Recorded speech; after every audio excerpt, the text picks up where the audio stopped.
the halachot about ritzeh v'achalitzenu that we add in the Birkat Hamazon on Shabbat. Halacha explains that Birkat Hamazon kol seudah miseudat haShabbat. When you say Birkat Hamazon in all of the seudot of Shabbat, we add a special paragraph that mentions that tzarich lizkor taShabbat b'amirat ritzeh v'achalitzenu.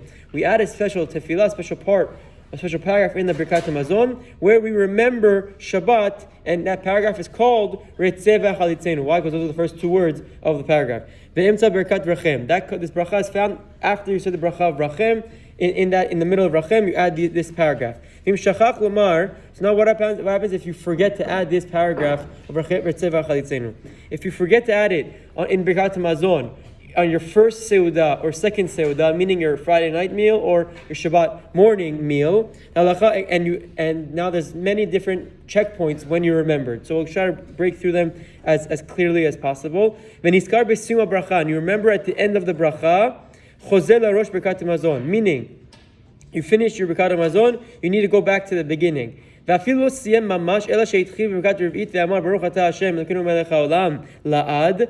you didn't really finish your full Birkat Hamazon, you just started the fourth beracha and you said the word la'ad, meaning Baruch atah Hashem la'ad ha'el. From that point on, you have to go back to the beginning of Birkat Hamazon. Why? Because the Chachamim instituted that mentioning Shabbat in your Birkat Hamazon for the first two seudot that are required to have bread on Shabbat if you forget, you have to go back and repeat your Birkat Hamazon instituted by the Chachamim. What about Niskar Shelo Amar Ritzeh v'Achalitzenu Fesh Yisem Birkat Rachem? What about I remembered that I didn't yet say Ritzeh v'Achalitzenu, but I didn't finish that bracha yet. I'm up to V'tivnei Shayim Ira Kodesh B'Mirav Yivenu. I'm up to that part over there. What do I have to do? Afilu Amar Baruch Atah. Even if you began saying the words Baruch and Atah of the bracha that Bonei Yerushalayim, the immediate bracha after that, as long as you did not yet say Hashem's name, the halacha explains that you should just go back to Ritzeh v'Achalitzenu and continue from there. Ritzeh v'Achalitzenu, say that paragraph. And Baruch Hashem Bonei Yerushalayim. That's if you remembered before making the bracha Bonei Yerushalayim.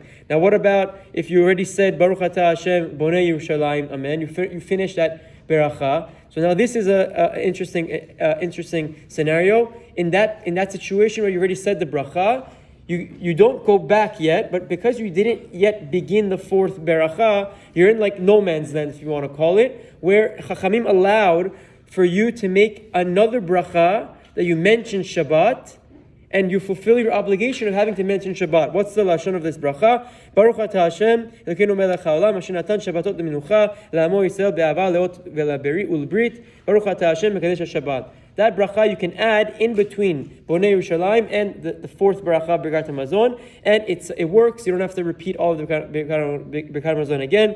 Even though you forgot Ritzeh, you mentioned Shabbat at this point, and you fulfilled that obligation. Now the idea is, why is the checkpoint Bonei Yerushalayim?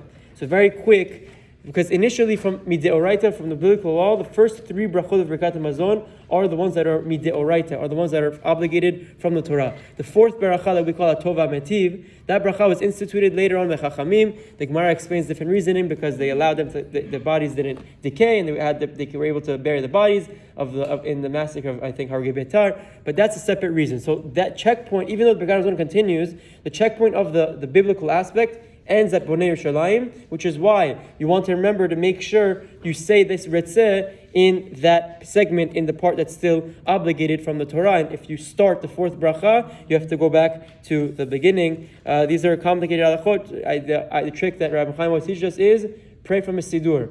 Read from a Siddur, read from a Birkon. Like that, you won't make a mistake. If you're following along, your odds of not forgetting are much higher if you're following along from a Siddur. Have a wonderful day.